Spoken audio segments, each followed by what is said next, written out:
రేణు దేశాయ్ చాలా మందికి సుపరిచితమైన పేరు. బద్రీ చిత్రంతో తన తొలి చిత్రంతో వెలుగులోకి వచ్చింది. ఆమె ప్రయాణం పవన్ కళ్యాణ్తో ముడిపడి ఉంది. ప్రేమపై స్థాపించబడిన వివాహానికి దారితీసింది. చివరికి వారి విడిపోవడానికి దారితీసిన పరీక్షలను మాత్రమే ఎదుర్కొంటుంది. సవాళ్లు ఉన్నప్పటికీ రేణువారి పిల్లలైన ఆద్య మరియు అకిరా నందన్ల జీవితాల్లో స్థిరమైన ఉనికిని కలిగి ఉంది. తల్లిదండ్రుల బాధ్యతలను దయతో నిర్వహిస్తుంది. ఇటీవలి ఓ ఇంటర్వ్యూలో రేణు తన రెండో పెళ్లి గురించి ముక్తసరిగా చర్చించింది. అవకాశం మనోహరంగా ఉండగా ఆమె తన పిల్లల అవసరాలతో తన కోరికలను సమతుల్యం చేసుకుంటూ ఒక కూడలిలో తనను తాను గుర్తించింది. ఇంకా యవ్వనంగా ఉన్న ఆద్యాకు ఆమె ఉనికి మరియు శ్రద్ధ అవసరం. రేణు యొక్క ఆలోచనాత్మక పరిశీలన తల్లి పాత్ర పట్ల ఆమె అంకితభావాన్ని ప్రకాశవంతం చేసింది. అన్నింటికంటే తన కుటుంబం యొక్క శ్రేయస్సు మరియు స్థిరత్వానికి ప్రాధాన్యతనిచ్చింది.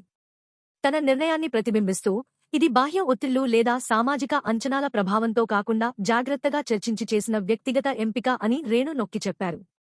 స్నేహితులు మరియు కుటుంబ సభ్యుల నుండి ప్రోత్సాహం ఉన్నప్పటికీ ఆమె తన సంకల్పంలో స్థిరంగా ఉండిపోయింది. వారి నిర్మాణ సంవత్సరాల్లో తన పిల్లలతో బలమైన బంధాన్ని కొనసాగించడం యొక్క ప్రాముఖ్యతను గుర్తించింది. లైమ్లైట్కు దూరంగా రేణు రవితేజతో కలిసి ఇటీవల టైగర్ నాగేశ్వరరావు లో తన పాత్రతో సినిమా ప్రపంచంలోకి తిరిగి ప్రవేశించింది. సినిమా రిసెప్షన్ అంచనాలకు తగ్గకుండా ఉన్నప్పటికీ రేణు నటన మెరిసింది. ఆమె అంకితభావం మరియు ప్రతిభకు ప్రశంసలు అందుకుంది. ఆమె వెండితెరపైకి తిరిగి రావడం ఆమె కెరీర్లో కొత్త అధ్యాయాన్ని సూచిస్తుంది. ఇందులో ఆమె తల్లిగా తన బాధ్యతలను సమతుల్యం చేసుకుంటూ నటన పట్ల తనకున్న అభిరుచిని అన్వేషించడం కొనసాగించింది. తన సొంత పనులకు మించి రేణు తన కొడుకు అకీరా సంగీతంపై అమితమైన ఆసక్తిని కనబరుస్తుంది. అతని ప్రతిభను ప్రోత్సహిస్తూ ఆమె అతని ప్రయత్నాలకు మద్దతు ఇస్తుంది.